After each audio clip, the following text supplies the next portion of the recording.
Guys எல்லாருக்கும் வணக்கம் guys. இந்த வீடியோவில் நம்ம என்ன பார்க்க போகிறோன்னா, என்ன மன்னிச்சிடுங்க, இந்திய அணி எதிரான எங்கள் தோல்விக்கு இது தாங்க காரணம்.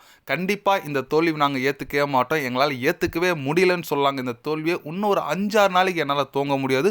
கண்டிப்பாக எங்கள் அணி ரசிகர்கள் சரி, எங்கள் அணி வீரர்கள் சரி, எல்லாமே ஒரு ஏமாற்றத்தை அடைஞ்சிருக்காங்க. இந்திய அணி பார்த்தா உண்மையாக பயமாக தாங்க இருக்குது அப்படின்னு சொல்லிட்டு தோல்விக்கு அப்புறம் பார்த்தீங்கன்னா பத்திரிகையாளர் சந்திப்பில் சந்திச்சிருக்காருங்க பாகிஸ்தான் அணி கேப்டன் சல்மான் அலி அகர்.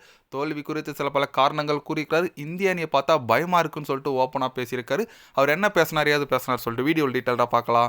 அதுக்கு முன்னே நீங்கள் நம்ம சேனலுக்கு புதுசாக வந்திருந்தீங்கன்னா ஒரு சப்ஸ்கிரைப் மட்டும் பண்ணிட்டு வாங்க, வீடியோக்குள்ளே போகலாம். ஆமாங்க, நேற்று பார்த்தீங்கன்னா இந்திய அணி 61 ரன் வித்தியாசத்தில் அபார வெற்றி பெற்றிருக்காங்க. வெற்றிக்கு பிறகு அதாவது தோல்விக்கு பிறகு பாகிஸ்தான் அணி கேப்டன் சல்மான் அலி அகர் என்ன சொன்னார் கேட்டிங்கன்னா, எங்களோட தோல்விக்கு காரணமாக நான் டாஸ் நினைக்கிறேங்க. டாஸ் என்னமோ நாங்கள் தான் ஜெயிச்சோம், ஆனால் நான் தப்பான தேர்வு செஞ்சுட்டேன்னு சொல்லாங்க. நாங்கள் ஃபஸ்ட்டு பேட்டிங் எடுத்துருக்கணும்.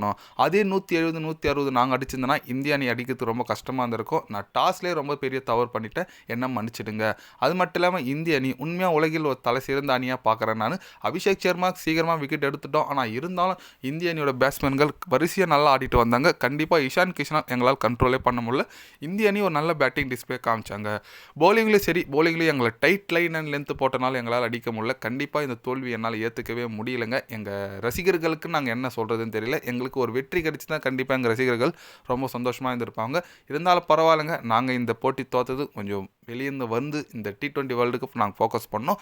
இந்த அடுத்த போட்டி நாங்கள் ஜெயிச்சு இந்த வேர்ல்டு கப்பில் சூப்பர் 8 சுற்றுக்கு குவாலிஃபைட் ஆகிட்டு ஃபைனலையோ கண்டிப்பாக இந்தியா வந்தால் நாங்கள் இந்தியா விட மாட்டோங்க, பை வாங்கியே தீருவுங்க அப்படின்னு சொல்லிட்டு சல்மான் அலி அகர் பார்த்தீங்கன்னா தலைவன் என்னதான் பேசுகிறாருன்னு ஒன்றுமே புரியலைங்க. ஏன்னா தோத்துட்டும் இந்தமாரி காரணங்கள் கூறுறாங்க பாருங்கள், கண்டிப்பாக ரொம்ப ஒரு கோவத்தை உண்டாக்குதுன்னு சொல்லாங்க. தோத்துட்டீங்க, ரைவல்ட்ரின்னு சொல்லிட்டு தோற்று போயிட்டீங்க. ஏஷியா கப்பில் 3 போட்டி தொடர்ந்து, இந்த போட்டி வேர்ல்டு கப்பில் ஒன் சைடு, அதுவும் கொஞ்சம் குரூஷியலாக போனால் ஓகே.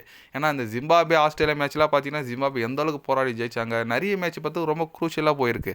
இது ஒன் சைடாக இந்திய அணி வச்சுருக்காங்க. அப்பயும் அவங்க திருந்தலை. நாங்கள் சூப்பர் 8 சுற்றுக்கு தேர்வாகவும் செமிஃபைனல் எதனா ஒரு போட்டி இந்தியா கூட வந்தால் நல்லாயிருக்கும், நாங்கள் பை வாங்குவோம்னு சொல்லிட்டு பேசுகிறதுலாம் கொஞ்சம் ஓவர் தான். ஓகே, வழக்கமாக பேசுறது தானே. பாகிஸ்தான் அணி என்னைக்கு மீசையில் மண் ஓட்டலாலும் அது எப்படி சொல்லுவாங்க, பழமொழி சொல்லுவாங்க, அந்த மாதிரி தான். வீழ்ந்தாலும் மீசையில் மண் ஓட்டலன்னு சொல்லுவாங்க பாரு, அந்த மாதிரி ஆளுங்க போல இருக்குது. என்ன தோத்தாலும் காரணங்கள் கூறிட்டு இருக்காங்க. பொறுத்து வந்து பார்க்கலாங்க இந்திய அணி அந்த மாதிரி பெர்ஃபார்மன்ஸ் இன்றைக்கி கொடுக்குறாங்கன்னு சொல்லிட்டு. யாரெல்லாம் இன்றைக்கி இந்த பெர்ஃபார்மன்ஸ் கொடுத்துருக்காங்க, இனிமேல் அடுத்த போட்டி நெதர்லாண்டு கூட யாரெல்லாம் இன்னும் சூப்பரான பெர்ஃபார்மன்ஸ் கொடுக்குறாங்கன்னு சொல்லிட்டு பார்க்கணுங்க. ஏன்னா அபிஷேக் சர்மா இன்னும் ஃபார்முக்கு வரல, கொஞ்சம் அவுட் ஆஃப் ஃபார்மில் இருக்கிற மாதிரி தெரிகிறாரு. திலக் வர்மா எதிர்பார்த்தா அவரும் சரியாக விளையாடல. கண்டிப்பாக ஒரு நல்ல எப்படி சொல்கிறது, அடுத்தடுத்த போட்டி இந்திய அணி நல்ல பர்ஃபார்மன்ஸ் கொடுக்கணும். பொறுத்து வந்து பார்க்கலாங்க. நீங்கள் சொல்லுங்கள், நம்ம இந்திய அணியோட பர்ஃபார்மன்ஸ், உங்களோட கருத்து, இந்த பாகிஸ்தான் எதிராக வெற்றி குறித்து, நம்ம பாகிஸ்தான் அணி கேப்டன் பேசுறது குறித்து உங்களோட கருத்துக்கள் என்னன்னு சொல்லிட்டு மறக்காமல் கமெண்ட்டில் கொஞ்சம் சொல்லுங்கள். இது போன்ற ஸ்போர்ட்ஸ் நியூஸை தெரிஞ்சுக்கணுன்னா சேனலை சப்ஸ்கிரைப் லைக் ஒன்று பண்ணிக்கோங்க. கண்டிப்பாக day by day channel update வரும். மறக்காமல் சப்ஸ்கிரைப் மட்டும் கொஞ்சம் பண்ணி வச்சுக்கோங்க. நன்றி, வணக்கம்.